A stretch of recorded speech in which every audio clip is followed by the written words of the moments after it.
ದಿವ್ಯವಾಣಿ ದಿವ್ಯವಾಣಿ ದಿವ್ಯವಾಣಿ ದಿವ್ಯವಾಣಿ. ಯೇಸುವೆ ಸ್ತೋತ್ರ, ಯೇಸುವೆ ವಂದನೆ. ಆತ್ಮೀಯ ಸಹೋದರ ಸಹೋದರಿಯರೇ, ಕೀರ್ತನೆಗಳೊಂದಿಗೆ ನಮ್ಮ ಪ್ರಾರ್ಥನೆ ಈ ಸುವಾರ್ತೆಯ ಕಾರ್ಯಕ್ರಮಕ್ಕೆ ನಿಮಗೆ ಸ್ವಾಗತ, ಸುಸ್ವಾಗತ. ನಾವು 126 ಕೀರ್ತನೆಗಳನ್ನು ಇಷ್ಟರ ತನಕ ಧ್ಯಾನಿಸಿದ್ದೇವೆ. ಇವತ್ತು 127ರಿಂದ ನಾವು ಧ್ಯಾನಿಸೋಣ. ಅದಕ್ಕಿಂತ ಮುಂಚೆ ನಾವು ಪ್ರಾರ್ಥಿಸೋಣ. ಸ್ತುತಿಗಳ ಮಧ್ಯೆ ವಾಸಿಸುವ ತಂದೆಯಾದ ದೇವರೇ, ನಿಮ್ಮ ನಾಮಕ್ಕೆ ಅನಂತ ಕೋಟಿ ಸ್ತುತಿ ಸ್ತೋತ್ರ ವಂದನೆಗಳನ್ನು ಸಲ್ಲಿಸುತ್ತೇನೆ. ಕೀರ್ತನೆಯೊಂದಿಗೆ ನಮ್ಮ ಪ್ರಾರ್ಥನೆಯನ್ನು ಆಲಿಸಿ ಆಶೀರ್ವದಿಸಿರಿ. ಎಷ್ಟೋ ಜನರು ಸಂಕಟ ಸಮಸ್ಯೆಯಲ್ಲಿರುವಾಗ ನಿಮ್ಮ ಕೃಪೆ, ಕರುಣೆ, ದಯೆ ನಮಗೆ ಬೇಕಾಗಿದೆ. ಈ ಪ್ರಾರ್ಥನೆಯ ಮೂಲಕ ನಮ್ಮ ಮನಗಳನ್ನು ನವೀಕರಿಸಿರಿ ಮತ್ತು ಪ್ರಭು ಯೇಸುವಿನ ಹಾದಿಯಲ್ಲಿ ನಮ್ಮನ್ನು ಬಲಪಡಿಸಿರಿ. ಸುವಾರ್ತೆಯ ಆಶೀರ್ವಾದ ಕೇಳುವ ಪ್ರತಿಯೋರ್ವರ ಮೇಲೂ ಇಳಿದು ಬರಲಿ. ಅನಾರೋಗ್ಯದಿಂದ ಅವರಿಗೆ ಸೌಖ್ಯ ಉಂಟಾಗಲಿ. ಮಾತ್ರವಲ್ಲ, ನಿಮ್ಮ ಸ್ವರ್ಗೀಯ ಜ್ಞಾನದಿಂದ ಇದನ್ನು ಬೋಧಿಸುವಂತೆಯೂ ಆಲಿಸುವಂತೆಯೂ ಪ್ರಾರ್ಥಿಸುವಂತೆಯೂ ಆತ್ಮರ ಶಕ್ತಿಯಿಂದ ತುಂಬುವಂತೆಯೂ ನಮ್ಮನ್ನು ಆಶೀರ್ವದಿಸಿರಿ ತಂದೆಯೇ. ಯೇಸು ನಾಮದಲ್ಲಿ ಪ್ರಾರ್ಥಿಸುತ್ತೇವೆ, ಆಮೆನ್. ಆತ್ಮೀಯ ಸಹೋದರ ಸಹೋದರಿಯರೇ, ಬೈಬಲ್ ಇದ್ರೆ ತಗೊಳ್ಳಿ. ಕೀರ್ತನೆ 127. ಈ ಕೀರ್ತನೆಯಲ್ಲಿ ಸುಮಾರು 5 ವಾಕ್ಯಗಳಿವೆ. ಈ ಕೀರ್ತನೆ ಹೇಳುತ್ತೆ, ದೇವರಿಲ್ಲದ ಕಾರ್ಯ ವ್ಯರ್ಥ. ನಮಗೆ ದೇವರು ಬೇಕು. ಕೆಲಸ ಕಾರ್ಯ ಏನೇ ಮಾಡಿದ್ರೂ ನಾವು ಯಾರನ್ನು ಮೆಚ್ಚಲು ಮಾಡ್ತೀವಿ? ದೇವರನ್ನು. ಅದಕ್ಕಾಗಿ ದೇವರ ಜೊತೆ ನಾವು ಬಾಳಿದಾಗ ಎಲ್ಲವೂ ಯಶಸ್ಸಾಗುವುದು, ಕೆಲಸ ಕಾರ್ಯಗಳು ಕೈಗೂಡುವುದು. ಪ್ರಭುವೇ ಮನೆ ಮಠವನ್ನು ಕಟ್ಟದ ಹೊರತು ಅದನ್ನು ಕಟ್ಟುವವರ ಪ್ರಯಾಸ ವ್ಯರ್ಥ. ಪ್ರಭುವೇ ಪಟ್ಟಣವನ್ನು ಕಟ್ಟಿದ ಹೊರತು ಕಾವಲುಗಾರನು ಅದನ್ನು ಕಾಯುವುದು ವ್ಯರ್ಥ. ಹೊಟ್ಟೆಪಾಡಿಗಾಗಿ ಕಷ್ಟಪಡಲು ಸುಗ, ಹೊತ್ತಿಗೆ ಮುಂಚೆ ಎದ್ದೇಳುವುದು ವ್ಯರ್ಥ. ಹೊತ್ತು ಮೀರಿ ಮಲಗಲು ಹೋಗುವುದು ವ್ಯರ್ಥ.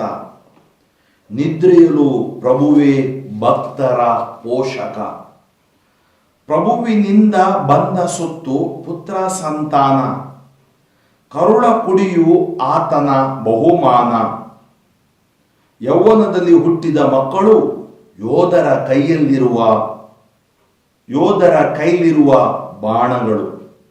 ಭಾಗ್ಯವಂತನು ಅಂತ ಬಾಣಗಳಿಂದ ಬತ್ತಳಿಕೆ ತುಂಬಿದವನು. ಸೋತು ಹೋಗದೆ ನ್ಯಾಯಾಲಯದೊಳು ವೈರಿಯೊಡನೆ ವಾದಿಸುವನು. ಆತ್ಮೀಯ ಸಹೋದರ ಸಹೋದರಿಯರೇ, ಈ ಕೀರ್ತನೆ ನಾವು ಹೇಗೆ 91ನೇ ಕೀರ್ತನೆ ಪ್ರಾರ್ಥಿಸ್ತೀವೋ ಪ್ರತಿದಿನ ಈ ಕೀರ್ತನೆಯನ್ನು ನಾವು ಪ್ರಾರ್ಥಿಸಬೇಕು. ನೋಡಿ, ಅನೇಕ ಬಾರಿ ನಮ್ಮ ಶ್ರಮ, ನಮ್ಮ ಪ್ರಯತ್ನ ಕೈಗೂಡದೇ ಇದ್ದಾಗ, ಕೆಲಸ ಕಾರ್ಯಗಳಲ್ಲಿ ಸೋತು ಹೋದಾಗ, ಅಥವಾ ವೈವಾಹಿಕ ಜೀವನದಲ್ಲಿ ತಾಪತ್ರಯಕ್ಕೆ ಮಕ್ಕಳ ಭಾಗ್ಯ ಇಲ್ಲದೆ ಬಾಳಿದಾಗ ಈ ಕೀರ್ತನೆ ನಮಗೆ ಸಂಜೀವಿನಿ. ಯಾಕಂದರೆ ದೇವರ ವಾಕ್ಯ ಪವಿತ್ರಾತ್ಮರ ಕೊಡುಗೆ ಖಡ್ಗ. ಪ್ರಭುವೇ ಮನೆ ಮಠವನ್ನು ಕಟ್ಟದ ಹೊರತು ಅದನ್ನು ಕಟ್ಟುವವರ ಪ್ರಯಾಸ ವ್ಯರ್ಥ. ನಾವು ಏನೇ ಕಟ್ಟುತ್ತೀವಿ, ದೇವರ ಆಶೀರ್ವಾದ ನಮಗೆ ಬೇಕು. ಅದಕ್ಕಾಗಿ ನಾವೇನು ಮಾಡ್ತೀವಿ? ಪ್ರೇಯರಿಂದ ಆರಂಭಿಸ್ತೀವಿ. ಫೌಂಡೇಶನ್ ಸ್ಟೋನ್ ಇರಬಹುದು ನಾವು ಮಾಡುವ ಕೆಲಸ ಕಾರ್ಯಗಳಲ್ಲಿ. ಅದರಿಂದ ನಮ್ಮ ಪ್ರಯತ್ನದಲ್ಲಿ ಏನೇ ಆಗುತ್ತೆ ಅಂತ ಹೇಳಿದರೆ, ನಮ್ಮಷ್ಟು ಈ ಲೋಕದಲ್ಲಿ ಕೀಳು ಬೇರೆ ಯಾರೂ ಇಲ್ಲ. ಯಾಕೆಂದರೆ ದೇವರನ್ನು ಬಿಟ್ಟು ನಾವು ಏನು ಮಾಡಲಾಗುವುದಿಲ್ಲ. ಪ್ರಭುವೇ ಪಟ್ಟಣವನ್ನು ಕಟ್ಟಿದ ಹೊರತು ಕಾವಲುಗಾರನು ಅದನ್ನು ಕಾಯುವುದು ವ್ಯರ್ಥ. ಕಾವಲುಗಾರ ಯೋಚಿಸಬಹುದು ತನ್ನ ಶಕ್ತಿಯಿಂದ. ಕೆಲವು ಸರಿ ಕಾವಲುಗಾರ ಇದ್ರೂ ಕೂಡ ಅದನ್ನು ಕದ್ದು ನಾಶ ಮಾಡಲು ಸಾಧ್ಯವಿದೆ. ಅಂದರೆ ದೇವರ ಅಸ್ತಿತ್ವ, ದೇವರ ಪ್ರಸನ್ನತೆ, ದೇವರ ಶಕ್ತಿ ನಮಗೆ ಬೇಕು. ದೇವರು ನಮಗೆ ಬೇಕು. Without God there is no life. ದೇವರಿಲ್ಲದೆ ನಮಗೆ ಬಾಳಿಲ್ಲ. ಹೊಟ್ಟೆಪಾಡಿಗಾಗಿ ಕಷ್ಟಪಡಲು ಸುಗ, ಹೊತ್ತಿಗೆ ಮುಂಚೆ ಎದ್ದೇಳುವುದು ವ್ಯರ್ಥ. ಹೊತ್ತು ಮೀರಿ ಮಲಗಲು ಹೋಗುವುದು ವ್ಯರ್ಥ. ಕೆಲವರು ಏನು ಮಾಡ್ತಾರೆ? ಬೇಗ ಎದ್ದೇಳಿ ಅಂದರೆ ಜೀವನದ ಜಂಜಾಟದಲ್ಲಿ ಇಷ್ಟು ಮುಳುಗಿ ಹೋಗ್ತಾರೋ ದೇವರನ್ನೇ ಮರೀತಾರೆ. ಬೆಳಿಗ್ಗೆ ಪ್ರೇಯರ್ ಮಾಡೋಲ್ಲ, ಸಾಯಂಕಾಲ ಪ್ರೇಯರ್ ಮಾಡೋಲ್ಲ, ದೇವಾಲಯಕ್ಕೆ ಹೋಗೋಲ್ಲ, ದೇವರ ವಾಕ್ಯ ಓದೋಲ್ಲ. ಅವರು ತಮ್ಮ ಈ ಜೀವನಕ್ಕಾಗಿ ಮಾತ್ರ ಶ್ರಮ ಪಡ್ತಾರೆ ವಿನಃ ಆಧ್ಯಾತ್ಮಿಕ ಜೀವನಕ್ಕಾಗಿ ಶ್ರಮ ಪಡ್ತಾ ಇಲ್ಲ. ಹೊಟ್ಟೆಪಾಡಿಗಾಗಿ ಕಷ್ಟಪಡಲು ಸುಗ. ಹೊತ್ತಿಗೆ ಮುಂಚೆ ಎದ್ದೇಳುವುದು ವ್ಯರ್ಥ, ಹೊತ್ತು ಮೀರಿ ಮಲಗಲು ಹೋಗುವುದು ವ್ಯರ್ಥ. ಅಂದರೆ ರಾತ್ರಿ ಇಡೀ ಕೆಲಸ ಮಾಡಿ ಹೊತ್ತು ಮೀರಿ ಮಲಗಲು ಹೋಗುವುದು ವ್ಯರ್ಥ. ನಿದ್ರೆಯಲು ಪ್ರಭುವೇ ಭಕ್ತರ ಪೋಷಕ. ಯಾಕೆಂದ್ರೆ ನಮಗೆ ನಿದ್ರೆ ಕೊಡುವುದು ಅವರೇ, ನಿದ್ರೆಯಲ್ಲೂ ನಮ್ಮನ್ನು ರಕ್ಷಿಸುವವರು ಅವರೇ. ಏಕೆಂದರೆ ಎಷ್ಟೋ ಮಂದಿ ಮಲಗಿದವರು ಬೆಳಿಗ್ಗೆ ಎದ್ದೇಳೋಲ್ಲ. ಅದಕ್ಕಾಗಿ ನಾವು ನಮ್ಮ ಚಿಂತಾ ಭಾರವನ್ನು ಪ್ರಭುವಿನ ಮೇಲೆ ಹಾಕಬೇಕು. ಬೈಬಲ್ ಹೇಳುತ್ತೆ, ನಮ್ಮ ಪೇತ್ರನ ಪುಸ್ತಕದಲ್ಲಿ ಪತ್ರಿಕೆಯಲ್ಲಿ, ಹಾಕು ನಿನ್ನ ಚಿಂತಾ ಭಾರವನ್ನು ಪ್ರಭುವಿನ ಮೇಲೆ. ನೋಡಿ, 1 ಪೇತ್ರ ತಗೊಂಡು ಓದ್ತೀನಿ, ಯಾಕಂದರೆ ನೀವು ಅದನ್ನು ನೋಡಬೇಕು. ಮತ್ತು ನೀವು ಯಾವಾಗಲೂ ಈ ಪ್ರಾರ್ಥನೆ ಮಾಡುವಾಗ ಈ ವಾಕ್ಯಗಳನ್ನು ನೀವು ಮನಸ್ಸಿನಲ್ಲಿ ಇಟ್ಟು ಈ ವಾಕ್ಯದ ಆಧಾರದ ಮೇಲೆ ನಾವು ಪ್ರಾರ್ಥಿಸಬೇಕು. ನಿಮ್ಮ ಚಿಂತೆಯನ್ನೆಲ್ಲ ಅವರಿಗೆ ಬಿಟ್ಟು ಬಿಡಿ, ನಿಮ್ಮ ಮೇಲೆ ಅವರಿಗೆ ಲಕ್ಷ್ಯವಿದೆ. ಅದನ್ನೇ ಕೀರ್ತನೆ, ಇದೇ ಕೀರ್ತನೆಯಲ್ಲಿ 55ನೇ ಕೀರ್ತನೆ ವಾಕ್ಯ 22 ಏನು ಹೇಳುತ್ತೆ ನೋಡೋಣ. 22, ಪ್ರಭುವಿನ ಮೇಲೆ ಹಾಕು ನಿನ್ನ ಚಿಂತಾ ಭಾರವನು, ಉದ್ಧರಿಸುವನು ಸಜ್ಜನರನೆಂದಿಗೂ ಕದಲಗೊಳಿಸುವನು. ನೋಡಿ, ಪ್ರಭುವಿನ ಮೇಲೆ ಹಾಕು ನಿನ್ನ ಚಿಂತಾ ಭಾರವನು, ಉದ್ಧರಿಸುವನು ಸಜ್ಜನರನೆಂದಿಗೂ ಕದಲಗೊಳಿಸನು. ಮತ್ತಾಯ 6:25-34 ನೀವು ಓದಿದಾಗ ಯೇಸು ಸ್ವಾಮಿ ಬಹಳ ಸುಂದರವಾಗಿ ಈ ಶುಭ ಸಂದೇಶದಲ್ಲಿ ಹೇಳ್ತಾರೆ. ಮತ್ತಾಯ 6:25, ನಾನು ಹೇಳುವುದನ್ನು ಕೇಳಿ, ಪ್ರಾಣಧಾರಣೆಗೆ ಏನು ಉಣ್ಣುವುದು, ಏನು ಕುಡಿಯುವುದು, ದೇಹ ರಕ್ಷಣೆಗೆ ಏನು ಒದೆಯುವುದು ಎಂದು ಚಿಂತೆ ಮಾಡಬೇಡಿ. ನೋಡಿ, ದೇವರ ವಾಕ್ಯ ಹೇಳುತ್ತೆ, ನೀವು ಚಿಂತೆ ಮಾಡಬೇಡಿ. ಆತ್ಮೀಯರ, ಅನೇಕ ಬಾರಿ ನಾವು ಚಿಂತೆಯಲ್ಲೇ ಕೊರಗಿ ಸತ್ತೋಗ್ತೀವಿ. ಏಕಾಂಗಿತನ ನಮಗೆ ಬರುತ್ತೆ. ಅನೇಕ ಬಾರಿ ನಮ್ಮಲ್ಲಿ ನಿರಾಶೆಗಳು, ಜುಗುಪ್ಸೆಗಳು ಬರಲು ಸಾಧ್ಯ ಇವೆ. ಅದಕ್ಕಾಗಿ ಇವತ್ತು ನಮಗೆ ಈ ವಾಕ್ಯ ಬಹಳ ಸುಂದರವಾಗಿ ಹೇಳುತ್ತೆ, ನಿದ್ರೆಯಲು ಪ್ರಭುವೇ ಭಕ್ತರ ಪೋಷಕ. ನಾವು ಬೆಳಗ್ಗೆ ಹೇಳುವಾಗ ಪ್ರಾರ್ಥಿಸೋಣ, ಊಟ ಮಾಡುವಾಗ ಪ್ರಾರ್ಥಿಸೋಣ, ಪ್ರಯಾಣ ಮಾಡುವಾಗ ಪ್ರಾರ್ಥಿಸೋಣ, ನಿದ್ರೆಯ ಮುಂಚೆ ಪ್ರಾರ್ಥಿಸೋಣ. ಎಲ್ಲವನ್ನೂ ದೇವರು ನಡೆಸಿಕೊಡುವರು. ದೇವರು ನನ್ನನ್ನು ನಿಮ್ಮನ್ನು ಮುನ್ನಡೆಸುವರು. ಮುಂದಿನ ವಾಕ್ಯ ಬಹಳ ಸುಂದರವಾದ ವಾಕ್ಯ. ಪ್ರಭುವಿನಿಂದ ಬಂದ ಸೊತ್ತು ಪುತ್ರ ಸಂತಾನ. ಪ್ರಭುವಿನಿಂದ ಬಂದ ಸೊತ್ತು ಪುತ್ರ ಸಂತಾನ, ಕರುಳ ಕುಡಿಯು ಆತ ನೀಡುವ ಬಹುಮಾನ. ಆದ್ದರಿಂದ ಇವತ್ತು ಮಕ್ಕಳ ಭಾಗ್ಯ ದೇವರು ಕರುಣಿಸುತ್ತಾರೆ. ಏಕೆಂದರೆ ಜೀವ ಬರುವುದು ದೇವರಿಂದ. ಕೆಲವರು ಹೇಳ್ಬೋದು ಅವರ ಕಾಮದಿಂದ ಅವರು ಒಂದಾದಾಗ ಅಂತೇಳಿ. ಇಲ್ಲ, ದಾಂಪತ್ಯ ಜೀವನ ಕಾಮ ಅಲ್ಲ, ದಾಂಪತ್ಯ ಜೀವನ ಪ್ರೇಮ. Lust is not created by God, God created love. ದೇವರು ಪ್ರೀತಿ ಸ್ವರೂಪಿ. ಅದಕ್ಕಾಗಿ ಪ್ರೀತಿಯ ಆಶೀರ್ವಾದವೇ ವಿವಾಹ. ಇಲ್ಲಿ ಕೆಲವು ಸರಿ ಏನಾಗುತ್ತೆ, ಪತಿಗೂ ಪತ್ನಿಗೂ ಸಮಸ್ಯೆ ಇರುವುದಿಲ್ಲ, ಆದರೂ ಮಕ್ಕಳಾಗುವುದಿಲ್ಲ. ಕೆಲವು ಸರಿ ಏನೋ ಸಂತಾನದ ಭಾಗ್ಯ ಸ್ತ್ರೀಯಲ್ಲಿ ಅಥವಾ ಪುರುಷನಲ್ಲಿ ಕೊರತೆ ಇರಬಹುದು, ಅದಕ್ಕಾಗಿ ಮಕ್ಕಳಾಗುವುದಿಲ್ಲ. ನಾವು ಹೇಳ್ತೀವಿ ಬಂಜತನ ಪುರುಷನಿಗೂ ಇರಬಹುದು, ಸ್ತ್ರೀಗೂ ಇರಬಹುದು. ಆದರೆ ಇವತ್ತು ಏನು ಬೇಕು, ಈ ಸಂತಾನ ಭಾಗ್ಯ ದೇವರದು. ಅದಕ್ಕೆ ಬೈಬಲ್ ಹೇಳ್ತದೆ, ಪುತ್ರ ಸಂತಾನ ಪ್ರಭುವಿನಿಂದ ಬರುತ್ತೆ, ದೇವರಿಂದ ಬರುತ್ತೆ. ಕರುಳ ಕುಡಿ ಆತ ನೀಡುವ ಬಹುಮಾನ. ಇದಕ್ಕೆ 113ನೇ ಕೀರ್ತನೆಯನ್ನು ನಾವು ಸ್ವಲ್ಪ ನೋಡೋಣ. 113ನೇ ಕೀರ್ತನೆ ವಾಕ್ಯ 9, ಬಂಜೆಯಾದವಳನ್ನು ಮಕ್ಕಳ ತಾಯಾಗಿಸುವನು.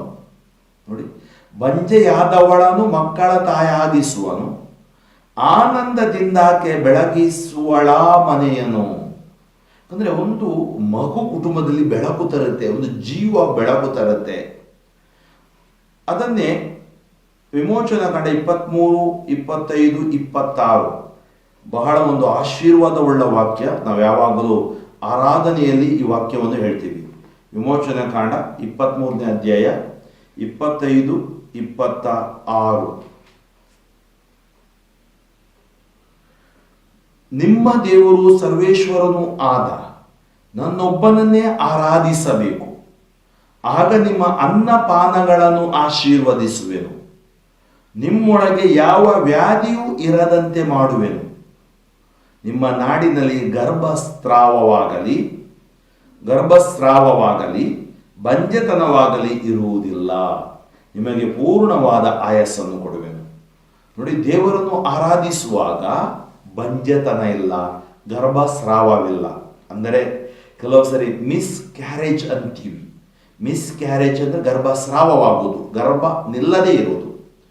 1 ತಿಂಗಳ, 2 ತಿಂಗಳ, 3 ತಿಂಗಳ, ಕೆಲವು ಸರಿ 6-7 ತಿಂಗಳ, 8 ತಿಂಗಳ ಮಗು ಕೂಡ ಸ್ರಾವವಾಗಿ ಹೋಗುತ್ತೆ. ಅಂದರೆ ನಾವು ಮನಸ್ಫೂರ್ತಿಯಾಗಿ ತೆಗೆಯುವುದು ಅಲ್ಲ, ಮನಸ್ಸು ಇಚ್ಛೆಯಿಂದ ತೆಗೆಯುವುದು ಗರ್ಭಪಾತ. ಬೈಬಲ್ ಗರ್ಭಪಾತಕ್ಕೆ ಸಪೋರ್ಟ್ ಮಾಡೋಲ್ಲ, ಅದು ಮಹಾ ಪಾಪ, ಅಪರಾಧ. ಏಕೆಂದರೆ ಜೀವ ನೀವು ಕೊಡಲ್ಲ, ನಿಮಗೆ ಹಕ್ಕಿಲ್ಲ ಜೀವದ ಮೇಲೆ. ಆದ್ದರಿಂದ ದೇವರ ಹಕ್ಕನ್ನು ನೀವು ಕಸಿದುಕೊಳ್ಳಲಾಗುವುದಿಲ್ಲ. ಯಾವುದೇ ಗೌರ್ಮೆಂಟ್ ಮಾಡಲಿ, ಸರ್ಕಾರ ಮಾಡಲಿ, ಯಾರೇ ಮಾಡಲಿ, ಆ ಪುಟ್ಟ ಕಂದಮ್ಮಗಳು ಒಳಗಡೆ ಇರುವುದು, ಅದಕ್ಕೆ ಡಿಫೆಂಡ್ ಮಾಡಲಾಗುವುದಿಲ್ಲ. ಜೀವವನ್ನು ಪೋಷಿಸಿ ಕಾಯಬೇಕಾದವರು ನಾವು. ಜೀವವನ್ನು ತೆಗೆಯಲು ನಮಗೆ ಹಕ್ಕಿಲ್ಲ. ಅದಕ್ಕಾಗಿ ಗರ್ಭಸ್ರಾವವಾಗಲಿ ಅಥವಾ ಬಂಜತನವಾಗಲಿ ದೇವರನ್ನು ಆರಾಧಿಸುವಾಗ ಇರುವುದಿಲ್ಲ. ಈ ಕೀರ್ತನೆ ಇವತ್ತು ಸ್ವಲ್ಪ ನಾನು ಸ್ಟ್ರೆಸ್ ಮಾಡ್ತೀನಿ. ಕಾರಣ ಯಾಕೆಂದರೆ ಸುಮಾರು 23 ವರ್ಷ ಈ ಗುರು ಜೀವನದಲ್ಲಿ ನಾನು ನೋಡಿದ್ದೀನಿ. ಅನೇಕರಿಗೆ ಈ ಕೀರ್ತನೆಯನ್ನು ನಾನು ಕೊಟ್ಟಿದ್ದೀನಿ. ವಿವಾಹವಾಗಿ 22 ವರ್ಷ, 20 ವರ್ಷ, 18 ವರ್ಷ, 15 ವರ್ಷ ಸಂತಾನ ಭಾಗ್ಯ ಇಲ್ಲದವರಿಗೆ ಪ್ರಭು ಯೇಸು ಸಂತಾನ ಭಾಗ್ಯ ಕೊಟ್ಟಿದ್ದಾರೆ. ಅದೆಷ್ಟೋ ಘಟನೆಗಳು, ಸಾಕ್ಷಿಗಳು. ತುಂಬ ಮಂದಿ ಕೇಳುವುದಿದೆ, ಫಾದರ್ ನೀವು ಇಷ್ಟು ವರ್ಷ ಗುರುವಾಗಿ ಏನು ಸಾಧನೆ ಮಾಡಿದ್ದೀರಾ? ನಾನು ಈ ಲೋಕದಲ್ಲಿ ಸಾಧನೆ ಮಾಡಲಿಕ್ಕೆ ಖಂಡಿತ ಬಂದಿಲ್ಲ. ನಾನು ಒಂದು ಸಾಧನವಾಗಿ ಯೇಸುವಿನ ಸುವಾರ್ತೆಯ ಕಂಪನ್ನು ಹೇಳಲು ಬಂದಿದ್ದೀನಿ. ನನ್ನ ಸುವಾರ್ತೆ ಅದು, ನನ್ನ ಮಿಷನ್ ಅನ್ಬಹುದು. ಯಾಕಂದರೆ ಇವತ್ತು ಜನ ನಿರಾಶೆಯಲ್ಲಿದ್ದಾರೆ, ಜಿಗುಪ್ಸೆಯಲ್ಲಿದ್ದಾರೆ, ಕಷ್ಟದಲ್ಲಿದ್ದಾರೆ. ಅವರಿಗೆ ಸಮಾಲೋಚನೆ ಮಾಡಿದ್ದು ಅವರನ್ನು ಪ್ರಭುವಿನ ವಾಕ್ಯದೆಡೆಗೆ, ಅಂದರೆ ಪ್ರಭುವಿನೆಡೆಗೆ ತಂದಾಗ, ಅವರಲ್ಲಿ ವಿಶ್ವಾಸ ಮೂಡಿದಾಗ ಅವರು ಬಲಶಾಲಿಗೊಳ್ಳುತ್ತಾರೆ.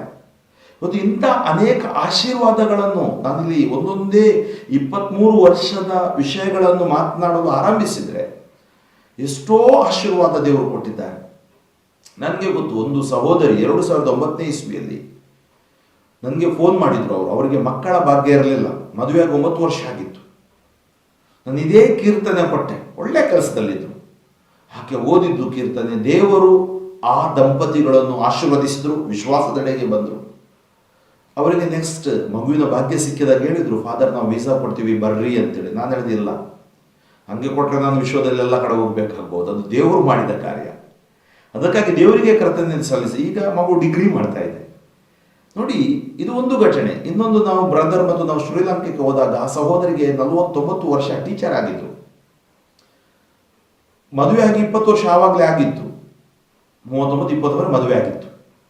ಅವರಿಗೆ ಡಾಕ್ಟರ್ ಹೇಳಿದ್ರು ಗಂಡ ಹೆಂಡತಿಗೆ ಮಕ್ಕಳಾಗೋದಿಲ್ಲ. ಆದರೆ 49 ವರ್ಷ ಪ್ರಾಯದಲ್ಲಿ ಮಗುವಾಗಿ ನನಗೆ ಶ್ರೀಲಂಕಾಕ್ಕೆ ಹೋಗುವ ಭಾಗ್ಯ ಬ್ರದರ್ ಜಾರ್ಜ್ ಒಟ್ಟಿಗೆ ಸಿಕ್ತು, ಟಿ ಕೆ ಜಾರ್ಜ್ ಒಟ್ಟಿಗೆ ನಾವು ಹೋದಾಗ ಅಲ್ಲಿ. ಅವರಿಗೆ ಆವಾಗ 69 ವರ್ಷ, ಗಂಡ 71 ಏನಾಗಿದೆ. ಮಗಳನ್ನು ಕರ್ಕೊಂಡು ಬಂದಿದ್ದಾರೆ. ಬ್ರದರ್ ಹತ್ರ ಹೇಳ್ತಾ ಇದ್ದಾರೆ, ಬ್ರದರ್ ಇದು ದೊಡ್ಡ ಅದ್ಭುತ. 20 ವರ್ಷ ಹಿಂದೆ ನಡೆದ ಸುವಾರ್ತೆಯ ಒಂದು ಸಮಾವೇಶದಲ್ಲಿ ಈ ವಾಕ್ಯ ನೀವು ಕೊಟ್ರಿ ನನಗೆ. ಗರ್ಭಫಲವು ದೇವರು ಕೊಡುವ ವರದಾನ, ಪ್ರಭುವಿನಿಂದ ಬಂದ ಸುತ್ತು ಪುತ್ರ ಸಂತಾನ, ಕರುಳ ಕುಡಿಯು ಆತ ನೀಡುವ ಬಹುಮಾನ. ಅದರಿಂದ ಆತ್ಮೀಯ ಸಹೋದರ ಸಹೋದರಿಯರೇ, ಒಂದು ರೀತಿಯಲ್ಲಿ ನೋಡುವುದಾದರೆ, ಒಂದು ರೀತಿಯ ಜನ ನಮಗೆ ಮಕ್ಕಳು ಬೇಡ ಅಂತೇಳಿ ಗರ್ಭಪಾತ ಮಾಡುವ ಜನ. ಇನ್ನೊಂದು ರೀತಿಯಲ್ಲಿ ನೀವು ನೋಡುವುದಾದರೆ ನಮಗೆ ಮಕ್ಕಳು ಬೇಕಂತೇಳಿ ಹಗಲಿರುಳು ಕಣ್ಣೀರಿನಿಂದ ಪ್ರಾರ್ಥಿಸುವ ಜನ. ಅದರಿಂದ ಈ ಪುತ್ರ ಸಂತಾನ, ದೇವರು ಕೊಡುವ ಸಂತಾನ ಭಾಗ್ಯವನ್ನು ಸಂತಾನ ಹರಣ ಮಾಡಬೇಡಿ, ನಾಶ ಮಾಡಬೇಡಿ, ಗರ್ಭಪಾತ ಮಾಡಬೇಡಿ. ಏಕೆಂದರೆ ಇವತ್ತು ನಮಗೆ ಧರ್ಮಸಭೆಯ ಬೋಧನೆ ಇದೆ. ಆ ಬೋಧನೆಯ ಪ್ರಕಾರ ವಿವಾಹ ಪೂರ್ವ ಸಿದ್ಧತಾ ಶಿಬಿರಗಳಿವೆ. ಈ ಶಿಬಿರಗಳಲ್ಲಿ ವೈದ್ಯರು ನಮಗೆ ಮಾಹಿತಿಯನ್ನು ಕೂಡ, ಜೀವನದ ಮಾಹಿತಿಯನ್ನು ಕೊಡುತ್ತಾರೆ. ನಮಗೆ ಬೇಕು, ದೈವಶಾಸ್ತ್ರೀಯ ಮಾಹಿತಿ ಬೇಕು, ಆಧ್ಯಾತ್ಮಿಕ ಮಾಹಿತಿ ಬೇಕು, ದೈಹಿಕವಾದ ಮಾಹಿತಿಯೂ ಬೇಕು. ಅದಕ್ಕಾಗಿ ಇವತ್ತು ನಾವು ಅಪಾರ್ಥ ಮಾಡಿಕೊಂಡು ಈ ಲೋಕದಲ್ಲಿ ಬಾಳುವುದು ಅಲ್ಲ. ಒಂದರ್ಥದಲ್ಲಿ ಎಷ್ಟೋ ಕೋಟಿ ಮಕ್ಕಳು ಗರ್ಭಪಾತ ಎಂಬ ಶಾಪದಲ್ಲಿ ಈ ಕೊರೋನಾ ಮತ್ತು ಇತರರಿಂದ ಸಾಯುವುದಕ್ಕಿಂತ ಅದರಲ್ಲಿ ಸಾಯ್ತಾ ಇದ್ದಾರೆ. ಯಾಕಂದರೆ ಮನುಷ್ಯನ ಸ್ವಾರ್ಥ. ದೇವರು ಗರ್ಭಫಲವನ್ನು ಆಶೀರ್ವದಿಸುತ್ತಾರೆ, ದೇವರು ಸಂತಾನ ಭಾಗ್ಯವನ್ನು ಕೊಡುತ್ತಾರೆ. ಇವತ್ತು ಈ ಸ್ವಾರ್ಥೆಯನ್ನು ಆಲಿಸುವ ನೀವು ಕೂಡ ಯೋಚನೆ ಮಾಡಿ. ನಿಮ್ಮ ಕುಟುಂಬದಲ್ಲಿ ಇಂಥ ಸಮಸ್ಯೆ ಇದ್ದರೆ ಅವರಿಗಾಗಿ ಪ್ರಾರ್ಥಿಸಿ. ಈ ಕೀರ್ತನೆಯನ್ನು ಓದಿ. ಪ್ರಭುವಿನಿಂದ ಬಂದ ಸೊತ್ತು ಪುತ್ರ ಸಂತಾನ, ಕರುಳ ಕುಡಿಯು ಆತ ನೀಡುವ ಬಹುಮಾನ, ಯೌವನದಲ್ಲಿ ಹುಟ್ಟಿದ ಮಕ್ಕಳು ಯೋಧರ ಕೈಯಲ್ಲಿರುವ ಬಾಣಗಳು. ಆದ್ದರಿಂದ ವಿವಾಹವಾದ ಮೊದಲ ವರ್ಷದಲ್ಲಿ ಈ ದಂಪತಿಗಳಿಗೆ ಒಂದು ಮಗುವಿನ ಸಂತಾನ ಭಾಗ್ಯ ಸಿಕ್ಕಿದ್ರೆ ಸುಮಾರು ಕುಟುಂಬದ ಸಮಸ್ಯೆಗಳು ಸಾಲ್ವ್ ಆಗುತ್ತೆ ಅವಂತೆ. ಯಾಕೆಂದರೆ ಆ ಮಗು ಆಶೀರ್ವಾದವಾಗಿ ಬರುತ್ತೆ ಕುಟುಂಬಕ್ಕೆ. ಭಾಗ್ಯವಂತನು ಅಂಥ ಬಾಣಗಳಿಂದ ಬತ್ತಳಿಕೆ ತುಂಬಿದವನು, ಸೋತು ಹೋಗದೆ ನ್ಯಾಯಾಲಯದೊಳು ವೈರಿಯೊಡನೆ ವಾದಿಸುವನು. ನೋಡಿ, ಹಿಂದಿನ ಕಾಲದಲ್ಲಿ ನನಗೆ ಗೊತ್ತು, ನಮ್ಮ ತಂದೆ ತಾಯಿಗೆ 7 ಮಂದಿ ನಾವು ಮಕ್ಕಳು. ಈಗ 1, 2, 3, 4 ಇಲ್ಲ, ಎಲ್ಲ ಇದೆ ನಮಗೆ. ಆದರೆ ಮಕ್ಕಳನ್ನು ಪೋಷಿಸಲು ಆಗ್ತಾ ಇಲ್ಲ. ಆವಾಗ ಏನಿರಲಿಲ್ಲ. ನಾನು ರೈತನ ವರ್ಗ ಕುಟುಂಬದಲ್ಲಿ ಜನಿಸಿದವನು. ಎಲ್ಲ ಏನು ನೆಲದಲ್ಲಿ ಮಾಡ್ತೀವಿ, ಭೂಮಿಯಲ್ಲಿ ಮಾಡ್ತೀವಿ, ಅದನ್ನೇ ಉಣ್ಣು ತಿಂದು ಜೀವಿಸಿದವರು. ಆದರೆ ಅಪ್ಪ ಅಮ್ಮನಲ್ಲಿ ವಿಶ್ವಾಸವಿತ್ತು. ಅವರಿಗೆ ಸಿಕ್ಕ 7 ಮಕ್ಕಳು ಇವತ್ತು ಒಂದು ಒಳ್ಳೆಯ ಹಂತದಲ್ಲಿ ದೇವರು ಇಟ್ಟಿದ್ದಾರೆ. ಯಾಕೆಂದರೆ ಇವತ್ತು ಬೇಕಾದುದು ಆಸ್ತಿ ಅಂತಸ್ತು ಅಲ್ಲ, ಇವತ್ತು ಬೇಕಾದುದು ಮೌಲ್ಯಗಳು. ಈ ಮೌಲ್ಯಗಳು ನಮಗೆ ಶುಭ ಸಂದೇಶದಲ್ಲಿ ನ್ಯಾಯ, ನೀತಿ, ಪ್ರೀತಿ, ಶಾಂತಿ, ಸಮಾಧಾನ ಹಾಗೂ ನೈತಿಕ ಮೌಲ್ಯಗಳು ನಮ್ಮಲ್ಲಿ ತುಂಬಬೇಕು. ಇವತ್ತೇನಾಗುತ್ತೆ, ಸಾಮಾಜಿಕ ಜಾಲತಾಣಗಳಲ್ಲಿ ನಾವು ಆಕರ್ಷಣೆಗೆ ಒಳಗಾಗಿ ನಾವು ಇವತ್ತು ಅಸಹ್ಯ ಕಾರ್ಯಗಳಿಗೆ ಏಸುವುದಿಲ್ಲ. ಇವತ್ತು ನೀವು ಯೂಟ್ಯೂಬ್ಗಳನ್ನು ತೆಗೆದು ನೋಡಿದರೆ ಅಥವಾ ಇತ್ತೀಚಿನ ದಿನಗಳಲ್ಲಿ ಅನೇಕ ವರ್ಷಗಳಿಂದ ನಡೆಯುವ ಇಂಥ ವಿಷಯಗಳನ್ನು ನೋಡಿದರೆ ನಮಗೆ ನಮ್ಮದೇ ಅಸಹ್ಯ ಭಾವನೆ ಮೂಡುತ್ತೆ. ಮನುಷ್ಯ ಪಶುತ್ವದ ಒಂದು ಕೃತ್ಯದೆಡೆಗೆ ಹೋಗ್ತಾ ಇದ್ದಾನೆ. ಪಶುಗಳಾದರೂ ಬೆಟರ್ ಅಂತಾರೆ ಕೆಲವು ಸಾರಿ. ಅದನ್ನು ಮೃಗೀಯ ಅಂದರೆ ಅರ್ಥ ಏನು? ವಿಕೃತ. ಒಳಗಡೆ ಒಂದು, ಹೊರಗಡೆ ಒಂದು, ಅಂತರಂಗ ದೇವರಿಗೆ ಬಹಿರಂಗ. ಆದ್ದರಿಂದ ಈ ಪ್ರಭುವಿನಿಂದ ಬಂದ ಸೊತ್ತು ಪುತ್ರ ಸಂತಾನ, ಕರುಳ ಕುಡಿಯು ಆತ ನೀಡುವ ಬಹುಮಾನ, ಯೌವನದಲ್ಲಿ ಹುಟ್ಟಿದ ಮಕ್ಕಳು ಯೋಧರ ಕೈಯಲ್ಲಿರುವ ಬಾಣಗಳು, ಭಾಗ್ಯವಂತನು ಅಂಥ ಬಾಣಗಳಿಂದ ಬತ್ತಳಿಕೆ ತುಂಬಿದವನು, ಸೋತು ಹೋಗದೆ ನ್ಯಾಯಾಲಯದೊಳು ವೈರಿಯೊಡನೆ ವಾದಿಸುವನು. ಆತ್ಮೀಯರೇ, ನೀವು ನೋಡಿದರೆ ಬೈಬಲಲ್ಲಿ ನಾನು ಕೆಲವು ಘಟನೆಗಳನ್ನು ನಿಮ್ಮ ಮುಂದೆ ಇಡಲು ಇಷ್ಟಪಡ್ತೀನಿ. ಮೊದಲ ಘಟನೆ ಅಬ್ರಹಾಮ ಮತ್ತು ಸಾರ. ಅಬ್ರಹಾಮನಿಗೆ 100 ವರ್ಷ ಆಗಿತ್ತು. ಸಾರಳಿಗೆ ಮಾಸಿಕ ಸ್ರಾವ ನಿಂತು ಹೋಗಿತ್ತು. ಮೆನ್ಸಸ್ ಅಂತೀವಿ, ಮೆನ್ಸ್ಟ್ರುವೇಷನ್, ಮಾಸಿಕ ಸ್ರಾವ. ಸ್ತ್ರೀಯರಿಗೆ ಇದು ತಿಂಗಳಿಗೆ ಆಗುವ ಸ್ರಾವ.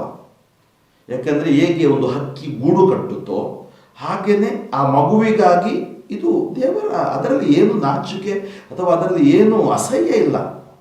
ಒಂದು ಪುರುಷನಿಗೆ ಹೇಗೆ ದೇವರು ದೇಹ ಸೃಷ್ಟಿ ಮಾಡಿದ್ದಾರೋ ಸ್ತ್ರೀಗೂ ಹಾಗೆಯೇ ಅವರ ಯೋಜನೆಯಂತೆ ಸೃಷ್ಟಿ ಮಾಡಿದ್ದಾರೆ. ಅದರಿಂದ ಇದರಲ್ಲಿ ಅಸಹ್ಯ ಪಡುವಂಥದ್ದಿಲ್ಲ. ಇದಕ್ಕೆ ಹೇಳ್ತಾರೆ, ಇದಕ್ಕೆ ಶಿಕ್ಷಣ ಬೇಕು. ತಂದೆ ತಾಯಂದಿರು ಮಕ್ಕಳಿಗೆ ಹೇಳಿಕೊಡ್ಬೇಕು. ಯಾಕಂದರೆ ನೈತಿಕ ಹಾದಿಯಲ್ಲಿ ಸಮಾಜ ಹೋಗದಿದ್ದರೆ ಆ ಸಮಾಜ ಹಾಳಾಗುತ್ತೆ ಅಥವಾ ಆ ಮಕ್ಕಳು ಹಾಳಾಗ್ತಾರೆ. ಅದರಿಂದ ಅಬ್ರಹಾಮ ಮುದುಕನಾಗಿದ್ದ, ವಯಸ್ಸಾಗಿತ್ತು. ಸಾರಳಿಗೆ ಮಾಸಿಕ ಸ್ರಾವ ನಿಂತೋಗಿತ್ತು. ನಾವು ಹೇಳ್ತೀವಿ ಮಾಸಿಕ ಸ್ರಾವ ನಿಂತೋದ್ಮೇಲೆ ಮೆನೋಫಾಸ್, ಅದು ನಿಂತೋಗಿರ್ಬೇಕು ಅವಾಗ ಆಕೆಗೆ. ಯೋಚನೆ ಮಾಡಿ ನೀವು, ಆ ಪ್ರಾಯದಲ್ಲಿ ದೇವರು ಇಸಾಕನನ್ನು ಕೊಡ್ತಾರೆ. ಅಂದರೆ ಬರಡಾದ ಭೂಮಿಯಲ್ಲಿ ಬೆಳೆ ತರಲು ದೇವರಿಗೆ ಸಾಧ್ಯವಿದೆ. ಬಂಜೆಯಾದ ಗರ್ಭದಲ್ಲಿ ಪುತ್ರ ಸಂತಾನ ಕೊಡಲು ದೇವರಿಗೆ ಸಾಧ್ಯವಿದೆ. ದೇವರಿಗೆ ಅಸಾಧ್ಯವಾದುದು ಯಾವುದೂ ಇಲ್ಲ. ಇದು ವಿಶ್ವಾಸ. ಇವತ್ತು ಅನೇಕ ಬಾರಿ ಯಾಕೆ ನಾವು ವಿಶ್ವಾಸಿಸುವುದಿಲ್ಲ? ನಮ್ಮ ವಿಶ್ವಾಸದಲ್ಲಿ ಕೊರತೆ ಇರುತ್ತೆ, ಆದ್ದರಿಂದ ಸಮಸ್ಯೆ ಬರುತ್ತೆ. ಇವತ್ತು ಪುಣ್ಯ ತಾಣಗಳಿರ್ಬೋದು, ಬಸಿಲಿಕಗಳಿರಬಹುದು, ನಾವು ವಿಶ್ವಾಸಿಸಬೇಕು. ಇದು ವಿಶ್ವಾಸ ಎಲ್ಲಿ ಬರುತ್ತೆ? ಅದು ಕೂಡ ರೋಮನರಿಗೆ ಬರೆದ ಪತ್ರಿಕೆ 10ನೇ ಅಧ್ಯಾಯ ವಾಕ್ಯ 17 ಹೇಳುತ್ತೆ, ಇಂತಿರಲು ಶುಭ ಸಂದೇಶವನ್ನು ಆಲಿಸುವುದರಿಂದ ವಿಶ್ವಾಸ ಮಾಡುತ್ತೆ. ಯೇಸುವನ್ನು ಪ್ರಕಟಿಸುವುದರಿಂದ ಶುಭ ಸಂದೇಶ ಆಲಿಸಲು ಸಿಗುತ್ತೆ. ನಾವು ಶುಭ ಸಂದೇಶದ ಪ್ರಜೆಗಳಾಗಬೇಕು, ವಿಶ್ವಾಸಿಗಳಾಗಬೇಕು. ಅಬ್ರಹಾಮ ವಿಶ್ವಾಸಿಸಿದ, ಸಾರ ನಗಾಡಿದ್ದು. ಆ ದೇವದೂತರು ಕೇಳಿದ್ರು, ಯಾಕೆ ನಗಾಡಿದ್ಯಾ? ಅದಕ್ಕಾಗಿ ಈಸಾಕ್ ಅಂದರೆ ನೆಗಾಡುವ ಆ ಅರ್ಥ ಬರುತ್ತೆ. ತದನಂತರ ನೀವು ಬೈಬಲಲ್ಲಿ ಹನ್ನಳಿಗೆ ಮಕ್ಕಳ ಭಾಗ್ಯ ಇರಲಿಲ್ಲ. ಹನ್ನಳು ಅಳುತ್ತಾ ಅಳುತ್ತಾ ಪ್ರಾರ್ಥನೆ ಮಾಡ್ತಿದ್ರು. ಆವಾಗ ಪ್ರವಾದಿ ನೋಡ್ತಾನೆ, ಎಲಿ ಪ್ರವಾದಿ ನೋಡ್ತಾನೆ, ನೋಡಿ ಹೇಳ್ತಾನೆ, ಯಾಕೆ ಅಳ್ತಾ ಇದ್ದೀಯಾ? ಆಕೆ ಪ್ರವಾದಿ ಯೋಚನೆ ಮಾಡಿ, ಇವಳು ಕುಡ್ದಿದ್ದಾಳೆ, ಏನೋ ಹೇಳ್ತಾ ಇದ್ದಾಳೆ, ತೊದಲ್ತಾ ಇದ್ದಾಳೆ ಅಂತ ಆತ ಯೋಚನೆ ಮಾಡ್ದ. ನನಗೆ ಮಕ್ಕಳ ಭಾಗ್ಯ ಇಲ್ಲ. ಪ್ರವಾದಿ ಆಶೀರ್ವಾದ ಮಾಡ್ತಾನೆ. ಹನ್ನಳಿಗೆ ಸಮುವೇಲ್ ಹುಟ್ಟುತ್ತಾನೆ. ಬೈಬಲಲ್ಲಿ ಎಲಿಜಬೆತ್ ಮತ್ತು ಜಕರಿಯ, ಎಲಿಜಬೆತಳು ಬಂಜೆಯಾಗಿದ್ದಳು ಅನ್ನುತ್ತದೆ ಬೈಬಲ್. ಮಕ್ಕಳೇ ಇರಲಿಲ್ಲ. ಆ ಬಂಜೆಯಾದ ಎಲಿಜಬೆತಳಿಗೆ ಜಕರಿಯ ನಂತರ ದೇವದೂತ ಬಂದು ದೇವರ ಸಂದೇಶ ಕೊಡ್ತಾನೆ. ಅಲ್ಲಿ ಸಂದೇಶವನ್ನು ಆತ ಸ್ವಲ್ಪ ನಂಬದೇ ಇದ್ದಾಗ ಆತನಿಗೆ ಸಂಕೇತವಾಗಿ ಬಾಯಿ ಬಾರದಾಗೆ ಮಾಡ್ತಾನೆ. ಎಲಿಜಬೆತಳು ಗರ್ಭಿಣಿ ಆಗ್ತಾಳೆ. ತಾಯಿ ಮರಿಯಮ್ಮ ಯುವತಿ, 16-14 ವರ್ಷದ ಯುವತಿ. ದೇವರ ಸಂದೇಶ ಬರುತ್ತೆ, ಇಗೋ ನೀನು ಗರ್ಭ ತಾಳಿ ಮಗುವನ್ನು ಹಡೆಯುವೆ. ಆಕೆಗೆ ನಿಶ್ಚಿತಾರ್ಥವಾಗಿತ್ತು ಜೋಸೆಫದೊಂದಿಗೆ. ಆದರೆ ಪರಾತ್ಪರ ದೇವರ ಶಕ್ತಿ ಅವರನ್ನು ಆವರಿಸಿತು. ಪವಿತ್ರಾತ್ಮರ ಶಕ್ತಿ ಗರ್ಭದ ಮೇಲೆ ಇಳಿದು ಬಂತು. ಅಂದರೆ ಜೀವ ದೇವರಿಂದ ಬರುತ್ತೆ. ಪವಿತ್ರಾತ್ಮರ ಶಕ್ತಿಯಿಂದ ಗರ್ಭಧರಿಸಿ ಪವಿತ್ರ ಶಿಶು ಯೇಸು ಹುಟ್ಟಿದ್ರು. ಯಾವಾಗ ಮರಿಯಳಿಗೆ ಈ ಸಂದೇಶ ಬಂದಾಗ ಆಕೆಗೆ ಸ್ವಲ್ಪ ನಂಬಲಿಕ್ಕೆ ಕಷ್ಟ ಆಯಿತು. ಕಾರಣ ಆಕೆ ಯುವತಿ, ಇನ್ನೂ ಪುರುಷನ ಸಂಸರ್ಗ ಇಲ್ಲ. ಆಕೆಗೆ ತಿಳಿದಿತ್ತು, ಪುರುಷನ ಸಂಸರ್ಗದಲ್ಲಿ ಮಕ್ಕಳ ಭಾಗ್ಯ ಸಿಗುತ್ತೆ, ಸಂತಾನ ಭಾಗ್ಯ ಸಿಗುತ್ತೆ. ಆವಾಗ ದೇವರು ಹೇಳ್ತಾರೆ, ಎಲಿಜಬೆತಳು ನೋಡು ಬಂಜೆ, ಅಲ್ಲಿ ಪುರುಷನ ಸಂಸರ್ಗ ಇದ್ರೂ ಕೂಡ ಆಕೆಗೆ ಮಕ್ಕಳ ಭಾಗ್ಯ ಸಿಕ್ಕಲಿಲ್ಲ. ಆಕೆ ಇವತ್ತು ಗರ್ಭವತಿಯಾಗಿದ್ದಾಳೆ. ಅದಕ್ಕಾಗಿ ಎಲಿಜಬೆತಳ ಸೇವೆಗೆ ಮರಿಯಳು ಓಡುವುದು. ಆ ಆನಂದ, the joy of the Lord. ಆದ್ಮೇಲೆ ನೀವು ನೋಡಿ, ಮಕ್ಕಳಿಲ್ಲದವರಿಗೆ ಗರ್ಭಧರಿಸಿದಾಗ ಆಗುವ ಆನಂದ, 10-15 ವರ್ಷದಿಂದ ಗರ್ಭ ನಿಲ್ಲದೇ ಇದ್ದಾಗ ಆಗುವ ಆನಂದ, ಮದುವೆಯಾಗಿ ಮೊದಲ ವರ್ಷದಲ್ಲಿ ಗರ್ಭ ನಿಂತ ಆನಂದಕ್ಕಿಂತ ಮಿಗಿಲಾದುದು. ಆ ಆನಂದ ಯಾರಲ್ಲೂ ಹಂಚಿಕೊಳ್ಳಲಾಗುವುದಿಲ್ಲ. ನಾನೊಂದು ದೇಶಕ್ಕೆ ಹೋದಾಗ 18 ವರ್ಷ ಮಕ್ಕಳಾಗಲಿಲ್ಲ ಅವರಿಗೆ. ಅಲ್ಲಿ ಧ್ಯಾನಕೂಟ ನಡೆಯಿತು. ಇದೇ ವಾಕ್ಯ ಸ್ವಾರ್ಥ ನಾವು ಬೋಧಿಸಿದಾಗ ದೇವರ ವಾಕ್ಯ ಅದ್ಭುತ ಮಾಡುತ್ತೆ. 18ನೇ ವರ್ಷದಲ್ಲಿ ಅವರಿಗೆ ಮಗು ಕೊಟ್ಟರು. ಒಂದಲ್ಲ, ನೆಕ್ಸ್ಟ್ ಇಯರ್ 11 ಮಗು ಕೊಟ್ಟರು. ಅವ್ರು ಯಾವುದು ಸಿಕ್ಕಿದ್ರೆ ಹೇಳ್ತಾ ಇದ್ದಾರೆ, ದೇವರು ನನ್ನ ಜೀವನದಲ್ಲಿ ಅದ್ಭುತಗಳನ್ನು ಮಾಡಿದರು. ಅದಕ್ಕಾಗಿ ಈ ಮರಿಯಳ ಸ್ತುತಿಗೀತೆ ನೋಡಿ, ಎನ್ನ ಮನ ಸ್ತುತಿಸುತ್ತದೆ ದೇವನನ್ನು, ಕೊಂಡಾಡುತ್ತಿದೆ. ಆತ್ಮೀಯರೇ, ಅಂಥ ಆಶೀರ್ವಾದ ನಮಗೆ ಬೈಬಲ್ ಕೊಡುತ್ತೆ. ಇವತ್ತು ನಾವು ಯೋಚನೆ ಮಾಡಿರ್ಬೋದು, ಅನೇಕ ದಂಪತಿಗಳು ನೀವು ಆಲಿಸ್ತಾ ಇರಬಹುದು. ನಿರಾಶರಾಗಬೇಡಿ, ನಿರಾಶರಾಗದೆ ಪ್ರಾರ್ಥನೆ ಮಾಡಿ. ಗರ್ಭದ ಮೇಲೆ ಕೈ ಇಟ್ಟು ಪ್ರಾರ್ಥನೆ ಮಾಡಿ. ಗರ್ಭದಲ್ಲಿ ಮಗುವಿದ್ರೆ ಡೈಲಿ ಆ ಗರ್ಭದ ಮೇಲೆ ಕೈ ಇಟ್ಟು ಯೇಸು ನಾಮದಲ್ಲಿ ಪ್ರಾರ್ಥನೆ ಮಾಡಿ. ದೇವರು ಗರ್ಭಫಲವನ್ನು ಆಶೀರ್ವದಿಸುತ್ತಾರೆ. 9 ತಿಂಗಳು 7 ದಿನ ಒಳ್ಳೆಯ ರೀತಿಯಲ್ಲಿ ಆ ಮಗು ಆರೋಗ್ಯವಾಗಿದ್ದು ಒಳ್ಳೆಯ ರೀತಿಯಲ್ಲಿ ಹಡೆಯುವಂತೆ, ಪ್ರಸವಿಸುವಂತೆ ದೇವರು ಕರುಣೆ ತೋರುತ್ತಾರೆ. ಕೆಲವು ಸಾರಿ ಕಷ್ಟಗಳು ಬರ್ತವೆ. ನನಗೆ ತಿಳಿದಿದೆ, ಒಂದು ಸಹೋದರಿ ಮುಂಬೈಯಿಂದ ನನಗೆ ಫೋನ್ ಮಾಡಿದ್ದು. ಅವಳ ಸಾಕ್ಷಿಯನ್ನು ನನ್ನ ವೆಬ್ಸೈಟಲ್ಲಿ www.fatherfranklin.org ಅಲ್ಲಿ ಸಾಕ್ಷಿಗಳಿವೆ, ವಿಟ್ನೆಸಸ್, ನೀವು ಓದಬಹುದು. ಆಕೆ ಟ್ವಿನ್ಸ್ ಮಕ್ಕಳಿದ್ರು ಗರ್ಭದಲ್ಲಿ. 3ನೇ ತಿಂಗಳಲ್ಲೇ ಬ್ಲೀಡಿಂಗ್ ಸ್ಟಾರ್ಟ್ ಆಯಿತು. ಡಾಕ್ಟ್ರು ಬದುಕುಳಿಯೋಲ್ಲ ಅಂದರು. ಕಷ್ಟಪಟ್ಟು 5ನೇ ತಿಂಗಳಲ್ಲಿ ಆಪರೇಷನ್ ಮಾಡಿದರು. ಮಕ್ಕಳು ಯಾವಾಗಲೂ ಅಷ್ಟು ಚಿಕ್ಕ ಮಕ್ಕಳು ಉಳಿಯೋದು ಕಷ್ಟ, ಆದರೂ ಆ ಮಕ್ಕಳು ಉಳಿದ್ರು. ತುಂಬ ಪ್ರೇಯರ್ ಮಾಡಲಿಕ್ಕೆ ಕೇಳ್ತಿದ್ರು. ನಾನು ತಂಡದವರು ಅನೇಕ ಕಡೆ ಪ್ರಾರ್ಥನೆಗೆ ನಾವು ಹೇಳಿದ್ವಿ. ಆಕೆ ಇವತ್ತು ಕೂಡ ಹೇಳ್ತಾರೆ, ಅದು ಪ್ರಾರ್ಥನೆಯ ಅದ್ಭುತ ಶಕ್ತಿ. ಖಂಡಿತ ಈ ಮಕ್ಕಳು ಬೆಳೆದಿದ್ದಾರೆ, ಕಮ್ಯೂನಿಯನ್ ಪರಮಪ್ರಸಾದ ಅವರಿಗೆ ಆಗಿದೆ. ಅಂದರೆ ಅರ್ಥ ಏನಂದರೆ, ದೇವರಿಗೆ ಅಸಾಧ್ಯವಾದುದು ಯಾವುದೂ ಇಲ್ಲ. ಆ ದೇವರಲ್ಲಿ ವಿಶ್ವಾಸವಿಟ್ಟು ನಾವು ಪ್ರಾರ್ಥಿಸಿದಾಗ ನಮಗೂ ಅಸಾಧ್ಯವಾದುದು ಯಾವುದೂ ಇಲ್ಲ. ವಿಶ್ವಾಸದಲ್ಲಿ ಪ್ರಾರ್ಥಿಸು. ಇವತ್ತು ಅನೇಕರಿಗೆ ವಿವಾಹ ಸಂಬಂಧಗಳು ಬರೋಲ್ಲ. ಇದು ಇನ್ನೊಂದು ಸಮಸ್ಯೆ ಆಗಿದೆ. ಹುಡುಗಿಯರಿದ್ದಾರೆ, ಹುಡುಗರು ಸಿಗುವುದಿಲ್ಲ. ಹುಡುಗಿಯರ ಶಿಕ್ಷಣ ಜಾಸ್ತಿ ಆಗಿದೆ, ಹುಡುಗರ ಶಿಕ್ಷಣ ಅಷ್ಟಿಲ್ಲ. ಹೊಂದಾಣಿಕೆ ಆಗ್ತಾ ಇಲ್ಲ. ಒಂದರ್ಥದಲ್ಲಿ ಇವತ್ತು ಅನೇಕರು ವಿವಾಹ ಜೀವನ ಆಯ್ಕೆ ಮಾಡದೆ ಏಕಾಂಗಿಯಾಗಿರುವ ಪರಿಸ್ಥಿತಿನೂ ಕೂಡ ಬಂದಿದೆ. ಪ್ರಾರ್ಥಿಸಿ. ಮೊದಲನೇದಾಗಿ ಜೀವನ ಸಂಗಾತಿ ಸಿಗುವುದಕ್ಕಾಗಿಯೂ ಪ್ರಾರ್ಥಿಸಿ. ಯಾಕಂದರೆ ಆತ್ಮೀಯರೇ, ಇವತ್ತು ಈ ಸಮಸ್ಯೆ, ಈ ಕುಟುಂಬ ದೇವರ ಸೃಷ್ಟಿ, ಆದಾಮ್ ಅವರನ್ನು ಸೃಷ್ಟಿಸಿ ಆಶೀರ್ವದಿಸಿದ್ರು ದೇವರು. ಇವತ್ತು ಈ ಕುಟುಂಬ ಆಶೀರ್ವಾದವಾಗಬೇಕು. ನಮ್ಮ ಕುಟುಂಬ ಜೀವನದ ಮೂಲಕ ದೇವರ ರಕ್ಷಣಾ ಯೋಜನೆಯನ್ನು ನಾವು ಮುಂದೆ ಕೊಂಡೋಗ್ಬೇಕು. ಕುಟುಂಬ ದೇವರ ಯೋಜನೆ. ಅದರಿಂದ ಕುಟುಂಬ ಜೀವನದಲ್ಲಿ ನಾವು ಜೀವಿಸಬೇಕಾದ್ರೆ ದೇವರ ಆಶೀರ್ವಾದ ಬೇಕು, ಜೀವನ ಸಂಗಾತಿಗಳು ಬೇಕು. ಅದಕ್ಕಾಗಿ ನೀವು ಪ್ರಾರ್ಥಿಸಬೇಕು. ಯೌವನದಲ್ಲಿ ದೇವಾಲಯಕ್ಕೆ ಬರದೆ ಎಲ್ಲೆಲ್ಲೋ ಹೋಗಿ ದುಶ್ಚಟ, ದುರ್ಗುಣ, ದುರ್ವ್ಯಾಮೋಹದಲ್ಲಿ ಬಿದ್ದರೆ ಸೆಟ್ಲ್ ಆಗಲು ಆಗುವುದಿಲ್ಲ. ಲೈಫಲ್ಲಿ ಜೀವನದಲ್ಲಿ ನಾವು ಮುಂದೆ ಬರಬೇಕು. ಅದಕ್ಕಾಗಿ ದೇವರಲ್ಲಿ ಪ್ರಾರ್ಥಿಸಬೇಕು, ದೇವರ ವಾಕ್ಯ ಓದಬೇಕು. ಇಂಥ ಕೀರ್ತನೆಗಳ ಮೂಲಕ ದೇವರು ನಿಮಗೆ ಹೇಗೆ ಅದ್ಭುತಕರವಾಗಿ ಅಬ್ರಾಹ್ಮನಿಗೆ ಸಾರ ಕೊಟ್ಟರು, ಈಸಾಕ ಮತ್ತು ಯಾಕೋಬನಿಗೆ ಆಶೀರ್ವಾದ ಮಾಡಿದ್ರು, ದೇವರು ಕೊಡ್ತಾರೆ. 100% ಕೊಟ್ಟೇ ಕೊಡ್ತಾರೆ. ಏಕೆಂದರೆ ಸೃಷ್ಟಿಸಿದ ದೇವರು ಆತ ನಮ್ಮನ್ನು ಕೈ ಬಿಡುವುದಿಲ್ಲ. ಅದಕ್ಕಾಗಿ ಆತ್ಮೀಯ ಸಹೋದರ ಸಹೋದರಿಯರೇ, ಇವತ್ತು ಒಂದು ರೀತಿಯಲ್ಲಿ ನೀವು ಪ್ರಾರ್ಥಿಸಿ. ವಿವಾಹವಾಗದವರು ಕುಟುಂಬ ಜೀವನಕ್ಕಾಗಿ ನಿಮಗಿರುವ ಕರೆ, ವಿವಿಧ ಕರೆಗಳಿವೆ. ದೈವ ಕರೆ ಇದೆ, ಅಲ್ಲಿ ಕುಟುಂಬ ಜೀವನದ ತ್ಯಾಗ ಮಾಡಿ ದೈವ ಕರೆ, ದೇವರವರಿಗೆ ಸಂಪೂರ್ಣವಾಗಿ ಜೀವಿಸಲು ಅವಕಾಶ ಇದೆ. ಅಥವಾ ಸಿಂಗಲ್ ಆಗಿ ಜೀವಿಸುವುದು, ಅದು ಒಂದು ಕರೆ. ವಿವಾಹ ಕೂಡ ಒಂದು ಕರೆ. ಅದಕ್ಕಾಗಿ ಆ ಕರೆಯಲ್ಲಿ ನಾವು ಜೀವಿಸಿದಾಗ ನಾವು ಆಶೀರ್ವಾದ ಹೊಂದುತ್ತೇವೆ. ಆತ್ಮೀಯರೇ, ಇನ್ನೊಂದು ರೀತಿಯಲ್ಲಿ ವಿವಾಹವಾದವರು ನಿಮ್ಮ ಜೀವನ ಪ್ರಭು ಯೇಸುವಿನ ಹಾದಿಯಲ್ಲಿ ನಡೆಯುವಂತೆ ನೋಡಿಕೊಳ್ಳಿ. ಇವತ್ತು ವಿಶೇಷವಾಗಿ ನಾನು ಬೇರೆ ಕೀರ್ತನೆ ತಗೊಳ್ಳಿಲ್ಲ, ಕಾರಣ ಇಷ್ಟೇ. ಸವಿಸ್ತಾರವಾಗಿ ದೇವರ ಕೃಪೆ, ದೇವರ ಕರುಣೆ, ದೇವರ ಆಶೀರ್ವಾದ, ದೇವರ ಅನುಗ್ರಹ ನಮ್ಮ ಮೇಲೆ ಹರಿಯಲಿ. ಮತ್ತು ನಾವು ಇವತ್ತು ಇದು ಬಹಳ ಒಂದು ಸೆನ್ಸಿಟಿವ್ ಆಗಿ ನಮಗೆ ಕೆಲವು ಸರಿ ಕಾಡುತ್ತೆ. ಮಕ್ಕಳಿಲ್ಲದ ದಂಪತಿಗಳ ನೋವು, ಅಥವಾ ಸಂತಾನ ಭಾಗ್ಯ ಇಲ್ಲದವರ, ಬಂಜೆ ಎನಿಸಿಕೊಂಡವರ ನೋವು. ಕೆಲವು ಸರಿ ನಾವು ಎಷ್ಟೋ ಪ್ರಾರ್ಥಿಸಿದರೂ ಕೂಡ ಬಂಜೆತನ ಹೋಗದಿರಬಹುದು. ಆದರೆ ಅದರಲ್ಲೂ ಕೂಡ ದೇವರ ಮಹಿಮೆಯನ್ನು ಕಂಡುಹಿಡಿಯುವಂತಹ ಕೃಪೆಯನ್ನು ನೀವು ಕಂಡುಕೊಳ್ತೀರಾ. ಅದು ನನಗೆ ಗೊತ್ತು. ಎಷ್ಟೋ ಕಪಲ್ಸ್ಗಳನ್ನು ನೋಡಿದ್ದೀನಿ ನಾನು. ಅವರು ಕೊನೆಯದಾಗಿ ಎಲ್ಲವನ್ನು ಸಮರ್ಪಿಸಿ ಯೇಸುವಿಗಾಗಿ ಸುವಾರ್ಥ ಕೇಂದ್ರದಲ್ಲಿ ಸೇವೆ ಸಲ್ಲಿಸಿದರು.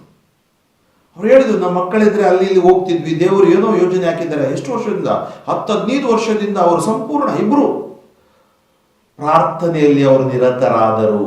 ಅವ್ರ ಮಕ್ಕಳಿಲ್ಲ ಅಲ್ಲ, ಬದಲಾಗಿ ಈ ಆಧ್ಯಾತ್ಮಿಕವಾಗಿ ಬರುವ ಮಕ್ಕಳಿಗೆ ಪ್ರಾರ್ಥಿಸುವುದು, ಸಮಾಲೋಚನೆ ಮಾಡುವುದು ಮತ್ತು ನವೀಕರಣ ಸೇವೆಯನ್ನು ಮಾಡುವಂತಹ ಒಂದು ಭಾಗ್ಯ ಅವರಿಗೆ ಸಿಕ್ತು. We have to discover and rediscover. ನಾವು ಅನ್ವೇಷಿಸಬೇಕು, ಪುನರನ್ವೇಷಿಸಬೇಕು ದೇವರ ವಾಕ್ಯದ ಮೂಲಕ ನಮಗೆ ಕೊಟ್ಟ ಸುವಾರ್ಥ ಕಾರ್ಯ. ಆತ್ಮೀಯರೇ, ಅಂತ್ಯ ಮಾಡುವ ಮುನ್ನ ಮತ್ತೊಮ್ಮೆ ಈ ಕೀರ್ತನೆಯನ್ನು ಭಕ್ತಿಪೂರ್ವಕವಾಗಿ ಓದೋಣ, ಪ್ರಾರ್ಥಿಸೋಣ. ಪ್ರಭುವೇ ಮನೆ ಮಠವನ್ನು ಕಟ್ಟದ ಹೊರತು ಅದನ್ನು ಕಟ್ಟುವವರ ಪ್ರಯಾಸ ವ್ಯರ್ಥ. ಪ್ರಭುವೇ ಪಟ್ಟಣವನ್ನು ಕಟ್ಟಿದ ಹೊರತು ಕಾವಲುಗಾರನು ಅದನ್ನು ಕಾಯುವುದು ವ್ಯರ್ಥ. ಹೊಟ್ಟೆಪಾಡಿಗಾಗಿ ಕಷ್ಟಪಡಲು ಸುಗ, ಹೊತ್ತಿಗೆ ಮುಂಚೆ ಎದ್ದೇಳುವುದು ವ್ಯರ್ಥ. ಹೊತ್ತು ಮೀರಿ ಮಲಗಲು ಹೋಗುವುದು ವ್ಯರ್ಥ. ನಿದ್ರೆಯಲು ಪ್ರಭುವೇ ಭಕ್ತರ ಪೋಷಕ.